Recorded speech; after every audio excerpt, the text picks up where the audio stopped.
Hello there, this is Ty the Movie Guy, and once again I am trapped in this tiny little box because we are back to do You Pick the Flick episode 3. And if you're new to this series, You Pick the Flick is the series I made up a couple years ago where you comment a movie suggestion that I've never seen before, and I will pick a couple of them randomly and then I'll watch them. And then I will rank them, and whoever suggests the best movie wins. Because I asked Just Too Good to participate in this series, I think I'm going to bypass her right to the contestants because, you know, I went out of my way to DM her because I knew, like, I'm a fan of the channel and I know she's a fan of movies, so I asked and she said yes and then participated. So, like, if I have to go out of my way to ask her to comment, I think she deserves to be in this whole contest. So I'm going to watch Magical Girl, which I've never heard of, but I'm curious what's it about, and I'm going to go into that one completely blind, which is exciting. So we have our first contestant picked, but now we have to pick our other 4 because I do 5. So here we are on a random comment picker. So our second contestant is pick a winner. We already picked this one. Okay, second winner for real this time. Brick by Brick Mock suggested Easy A, 500 Days of Summer, Rush, A Man Called Otto, and The Sandlot. Jeez, we got a lot of suggestions. Damn, I gotta pick one of these. I wasn't expecting to be put on the spot like this. Let's go with A Man Called Otto because that one came out this year, and I'm a big fan of Tom Hanks and everything. So I think we're going to go with A Man Called Otto. Thanks a lot for your comment. Okay, and we're gonna go with contestant number 3 is Oh, we got Cinema Sam's massive comment. So he suggested The Cranes Are Flying, The Handmaiden, Paris, Texas,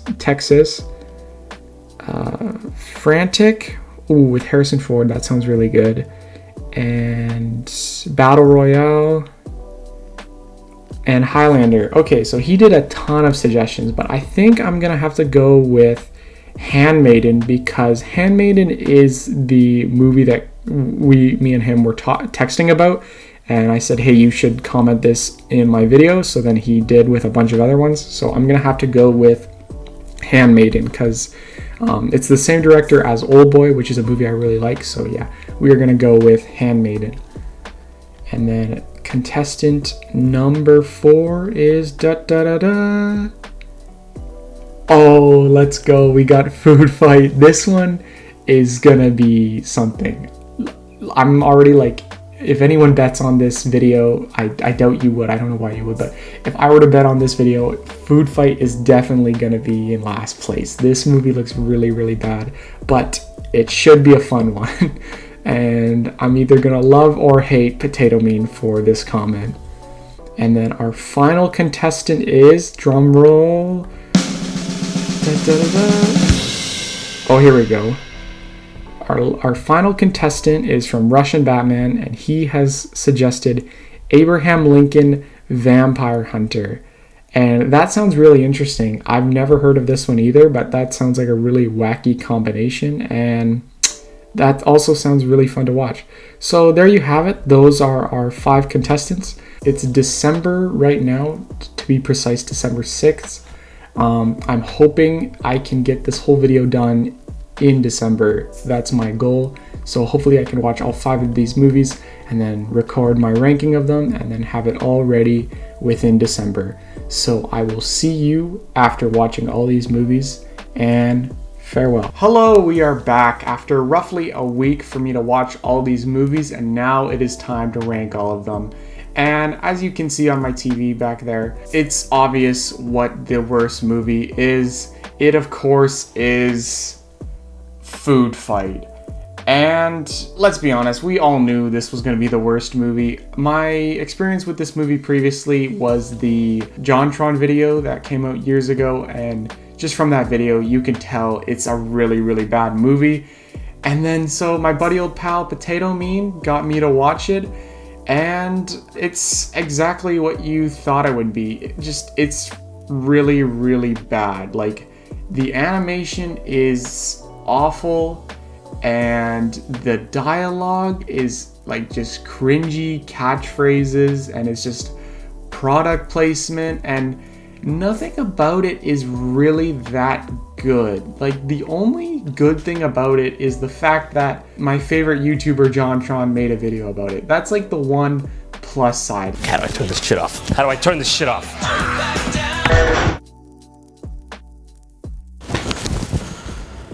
Sweet release. No! Like, just the memes of how bad it is like the one good thing. Just animation sucks. The dialogue, like the catchphrases, just the way they talk, it doesn't make sense. And then just like, it's just cheap, like product placement. Everything about it is really, really bad. So to no one's surprise, this movie is easily in last place. In fourth place, we have Magical Girl. And I just want to clarify that Food Fight is like here, and every other movie is like, you know, here, like even past like what you can see. Like, Food Fight's down here, and everything else is way, way, way better. But just this movie wasn't exactly for me either. Like, you know, it wasn't as terrible as Food Fight, but it's still not really my thing. And I'm gonna guess that not many people have heard of this movie. So it's basically about this girl that's dying, and so her father wants to like cheer her up by buying her an anime costume, because, you know, just to cheer her up.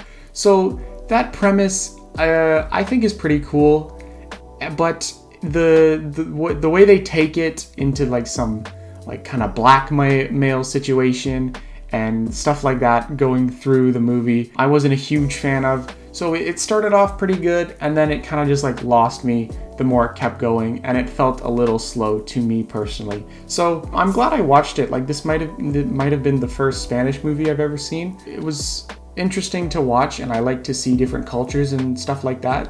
So I'm glad I watched it. You know, it's like here and everything else is here, and then Food Fight is down here. I just want to clarify, like, I feel bad putting it in fourth place next to Food Fight, but it's still not as bad as Food Fight. In third place, we have Abraham Lincoln Vampire Slayer.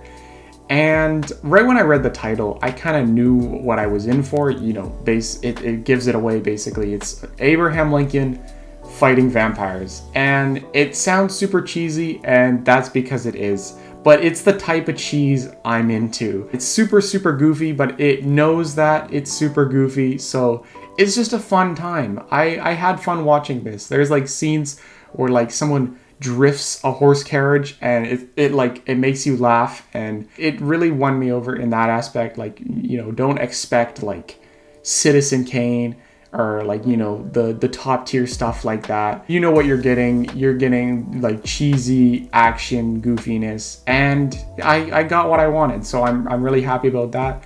And also there was a couple actors I recognized, like one of the McBoyle brothers from It's Always Sunny was in it, and Anthony Mackie was in it, and Mary Elizabeth Winstead was in it. So it was also cool to see some familiar actors. So that's why it's coming in at number 3. In second place, we have A Man Called Otto. And this was just like a cute, wholesome movie with Tom Hanks, one of my favorite actors. So, you know, right off the bat, I'm gonna like have a soft spot for any movie with like some of my favorite actors in it. And it's had a really dark tone to it, and I'm still unsure how I feel about that. Like, when it first came out at the start of the year and there were like first reviews coming out, people were like the trailers are misleading, it's actually really darker than it looks. And then when I finally watched it, I now know what they're talking about, and it is really, really dark. And maybe they could have toned it back a bit. It's kind of, I don't know if I like the darkness they went with, but I don't know. I'm in between with like the dark path they took it down, but everything else I thought was really cute and wholesome, and just him going grumpy from being a nice guy, and just this community working together and all that stuff was really cute to watch. So that's why it comes in at number 2. And coming in at number 1, we have The Handmaiden. And what can I say about this movie? It is quite the experience, I gotta say. Right off the bat, it is one of the probably horniest movies I've ever seen. If you've seen the movie, you know that, of course, and it's got like a lot of sex in it, and it's a very awkward movie to